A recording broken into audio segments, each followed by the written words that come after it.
Are you serious? Are you serious? An asteroid, asteroid just barely, just barely missed a GPS satellite as it went scraping past the Earth on April 28th. We're just now getting this information. Actually, it happened on April 29th. So that was when the big asteroid went by, and it had some companion asteroids. Well, there was one that barely, barely, folks, barely missed a GPS satellite. This could have sent, well, this could have messed things really up, okay? Are you serious? Are you serious? Let me tell you all about this. As MegaQuake 2020 conference continues to go on, it is incredible feedback we're getting from people all over the world. People are watching from every nation, all over Europe, Canada, South Africa, Australia, New Zealand, Israel, parts of the Middle East. We've heard from United Arab Emirates. There's folks that are watching from nations around the world. And some of the information that's been brought forward has been absolutely incredible. We're hearing about it everywhere, about what Mike from around the world had to talk about, as well as Gil Brazard and Steve Quayle. And Heidi's Green File was just amazing presentation, plus the others, Bishop Larry Ragland, Clyde Lewis, John Moore, Paul Begley even had a couple good points. Overall, it was it's incredible. Also, we got some praise and worship music that's getting ready to be uploaded.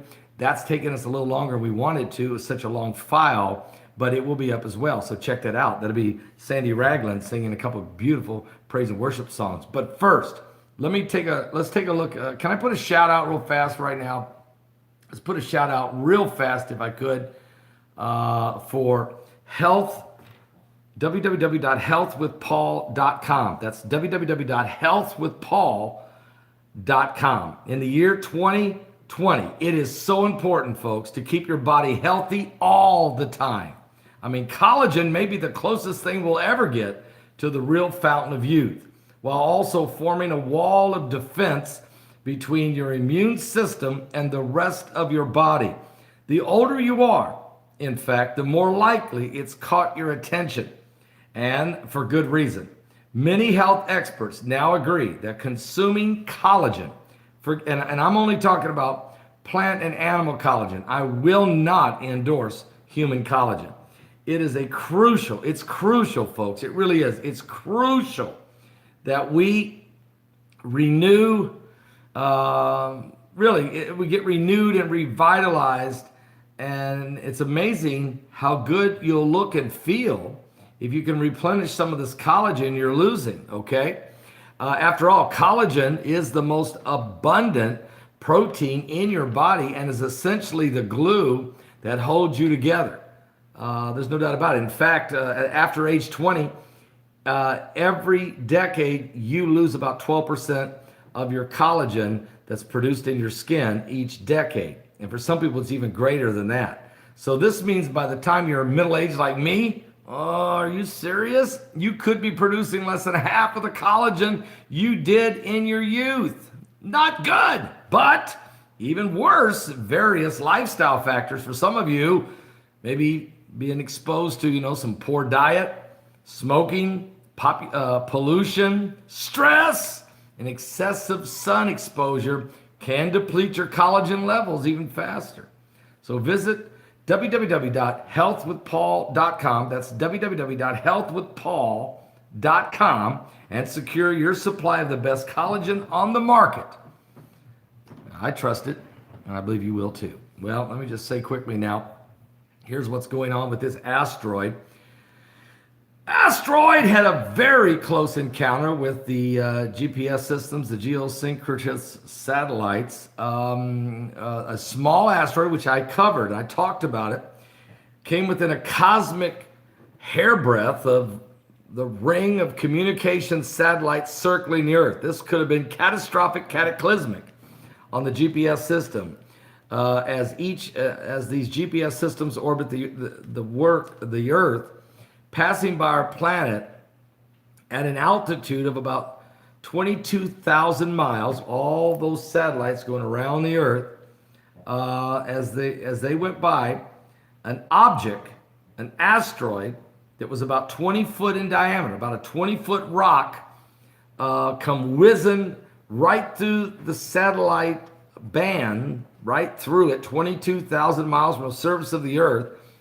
And it came within 750 miles of one of the GPS satellites. This is the closest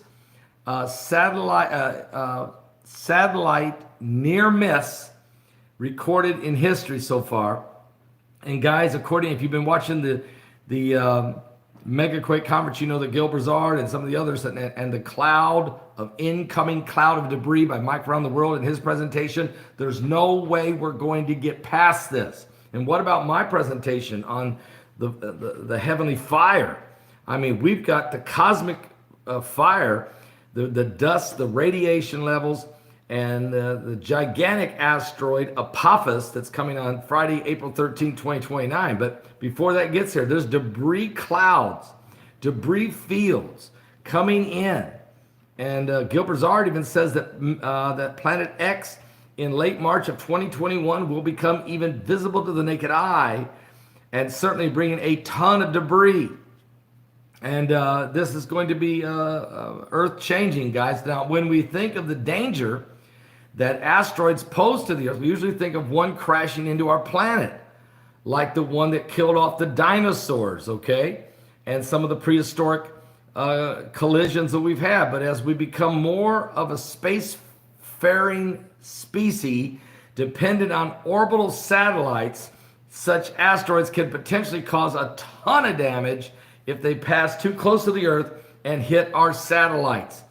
GPS or geostationary satellites sit in an orbital band above the equator where their orbital period is equal to the rotation of the Earth, meaning that they are always remain over the same spot.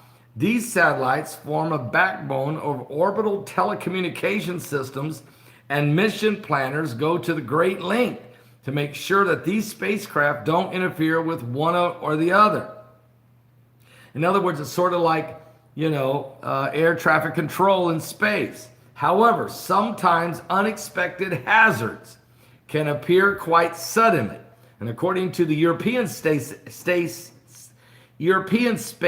Agency, on April 26 European time, an object was seen by NASA's Panoramic Survey Telescope and Rapid Response System, or PAN-STARRS, in Hawaii, originally identified an object that was observed again the next night, given the temporary name P20Z LF8, later changed it to a current of asteroid HS7 2020. HS7 2020 was more than another asteroid to be entering into the books, because calculations showed that it had a 10% chance of colliding with the Earth. But they never told us about this. They never told us till it went by. And that's been my point, guys. I study these asteroids incoming all the time. You know that. On my live shows every day, 12 noon Eastern, or at night, I'm reading to you guys not only the earthquake reports, but I read the asteroid reports. And this one, they never told us till it went by. But it had a 10% chance of deep impact. It missed the Earth by 22,000 miles, which is the same distance that the satellites are hovering in orbit over the Earth. And it could have hit us. I mean, are you serious? It could have hit us. And it was 20-foot wide rock. This thing would have caused a cataclysmic event. Now, it wouldn't have been an extinction event, but it would have caused a cataclysmic event, especially if it hit a city. It would have killed probably 100,000 to 200,000 people. If it hit the ocean, it probably would have caused a massive tsunami somewhere. This is the serious thing about this. And so, having said all that, these observations were then refined by other observatories. The Teutoburg Observatory in Germany then got its eye on it. The good news was asteroid HS7 2020 wasn't going to collide with Earth after all. And even if it did, it was small enough it would have probably, boomed and caused some damage, but we'd have been okay. However, it was going to come uncomfortably close to the GPS orbital ring. The measured 746 miles from the nearest satellite may seem like a long distance to you, but that's a matter of seconds And on a cosmic scale, it's like dodging a bullet by the width of a hair. Just woo. Okay? Now, the European Space Agency says that the passage of asteroid HS7 2020 provided scientists with an exercise in quickly, accurately tracking and characterizing new asteroids, as well as coordinating follow-up observations for extremely precise measurements, confirming that asteroid HS7 2020 is one of the 50 closest objects ever recorded to just fly by the Earth without hitting us. This was a close call, and we were all watching for the asteroid, the big, huge, 1.5 mile wide asteroid. It was going by the Earth on April 29th, and we all were focused on that. But this one almost hit our GPS system, almost hit Earth, and would have caused some major problems. I mean, major. Whew. Are you serious? But we're never gonna get past it, guys. The Bible tells us in Revelation 8, we are going to get hit with 2 major deep impacts. It's going to kill a third of the fish of the sea, wipe out a third of the boats in the oceans, and kill millions of people. This is coming. It's like a burning mountain that's going to hit the earth right in the oceans. Tsunamis, catastrophic, water will turn blood red. It is coming. Then there's a second one called Wormwood, the dwarf star, the deep impact, which will be so powerful like a burning comet, and when it hits the earth, it will hit land. It will bring a catastrophic, cataclysmic event on the planet, and it will bring a lot of radiation with it, which will then poison the waters of the rivers and the aqueducts and the streams and lakes, and radiation will be poisoning in the water, and many people will die of radiation or wormwood effect or Chernobyl. So I need you to understand that this is what's coming. We're living in the last days. The Bible talks about these events are coming, and that's why we are staying focused on sharing with you the signs of the last days. The Bible says in the last days, there will be signs in the sun and in the moon and in the stars, and distress of nations with perplexity, the sea and the waves roaring, and men's hearts will fail them for fear, for looking after those things coming upon the earth. For the powers of heaven shall be shaken. Then shall we see the Son of Man coming in a cloud with power and great glory. And when these things begin to come to pass, he said, look up, lift up your head, your redemption draweth nigh. Jesus Christ, the King of kings, the Lord of lords. He's coming. He's coming. Are you ready? We're running out of time. Give your life to Jesus Christ before it is absolutely too late. Are you saved?